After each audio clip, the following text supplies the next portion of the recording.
നിങ്ങളുടെ favourite shows ഇനി ഒരിക്കലും മിസ്സാവില്ല. ഇപ്പോൾ C5 കാണും നിങ്ങളുടെ ഫേവറേറ്റ് ഷോസ് തികച്ചും സൗജന്യമായി.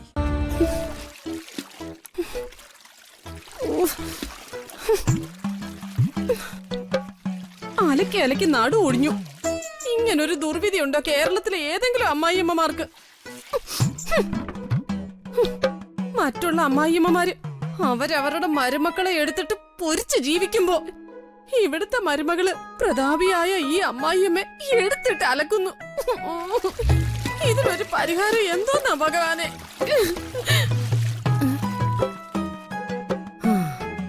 ഒരു ഐഡിയുണ്ട്. എന്റെ നാത്തോൻ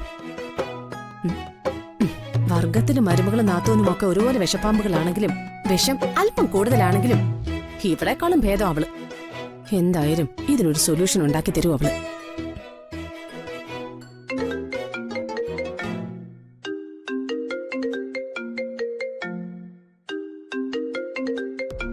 സാവിത്രി. ഹലോ സാവിത്രി. എന്തൊരു ആത്മബന്ധ, എന്തൊരു മനപ്പൊരുത്തം. ഞാൻ ഇപ്പൊ അങ്ങോട്ട് വിളിക്കാൻ തുടങ്ങായിരുന്നു. എന്റെ ഇന്ദ്രജ, ഞാൻ ആകെ മടുത്തു. കാക്ക കുത്തുന്ന ജീവിതമായിട്ട് മാറുക എന്റേത്. എന്താ സാവിത്രി, കാര്യം പറ. ആ മീനാക്ഷിയെ കൊണ്ട് ഞാൻ സഹി കെട്ടു. അവളുടെ കാര്യത്തിൽ ഉടനെ എന്തെങ്കിലും ചെയ്യണം, ചെയ്തേ പറ്റൂ. എന്താ ഉണ്ടായിന്ന് പറ. അമ്മായിയമ്മ പീഡനം. എന്റെ മരുമകളായി വന്നവള് എന്നെ എടുത്തിട്ട് ക്രിക്കറ്റ് കളിക്കുക. നിനക്കത് വേണം. നിന്റെ മകൻ ചെറുതായിട്ടൊന്നുമല്ല എന്റെ കുഞ്ഞിനെ നാണം കെടുത്തിയത്. പിന്നെ അവളും അഹങ്കാരിയായി മാറിക്കൊണ്ടിരിക്കുക. ഹലോ ഇന്ദ്രജേ. ദേ, ഞാനിപ്പോ അലക്കലിനടുത്ത് എന്നാ സംസാരിക്കുന്നേ. തുണി അലക്കുക.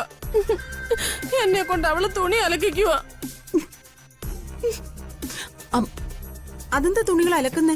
അവിടെ വാഷിംഗ് മെഷീൻ ഒന്നുമില്ലേ? വാഷിംഗ് മെഷീനൊക്കെ അവൾ കേടാക്കി എന്നെ കൊണ്ട് പണിയെടുപ്പിക്കാൻ വേണ്ടി. ദേ, അവളുടെ കാര്യത്തിൽ എന്തെങ്കിലും ഒരു തീരുമാനം ഉണ്ടാക്കണം ഇന്ദ്രജെ. ആ വീഡിയോ നശിപ്പിക്കണം. ആ വീഡിയോ നശിപ്പിക്കാതെ എനിക്ക് ഈ വീട്ടിൽ സ്വസ്ഥമായിട്ട് ജീവിക്കാൻ പറ്റില്ല. ദേ, വീട്ടുവേല ചെയ്ത് ചെയ്ത് എന്റെ കൈയും കാലും നടു ഒടിഞ്ഞു. ദേ സാവിത്രി, വിഷമിക്കണ്ട. അതിനുള്ള പണികളൊക്കെ ഞാൻ എപ്പോഴേ ചെയ്തു കഴിഞ്ഞു. ഞാൻ സത്യ സാവിത്രി പറയുന്നത്. സാവിത്രി മനസ്സിൽ കാണുമ്പോ ഞാൻ മാനത്ത് കാണും. സാവിത്രിയുടെ പ്രശ്നങ്ങൾ എനിക്ക് എന്റെ പ്രശ്നങ്ങൾ തന്നെയാ. ഈ കാര്യങ്ങൾ അറിഞ്ഞപ്പോ തന്നെ ഞാൻ അതിന്റെ പരിഹാരവും കണ്ടെത്തി കഴിഞ്ഞു. എങ്ങനെ?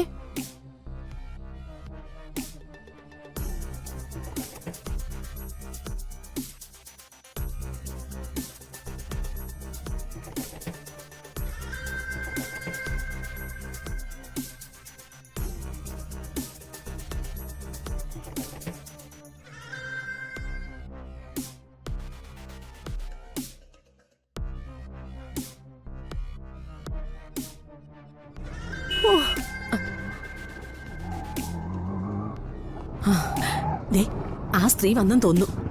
ഈ കാര്യം കഴിഞ്ഞിട്ട് ഞാൻ ഇന്ദ്രജയെ വിളിക്കാം. Okay okay.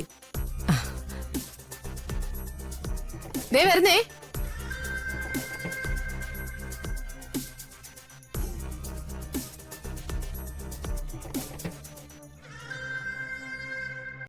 ഡൗൺലോഡ് ചെയ്യൂ C5 ആപ്പ്. കാണൂ എല്ലാ എപ്പിസോഡുകളും സൗജന്യമായി.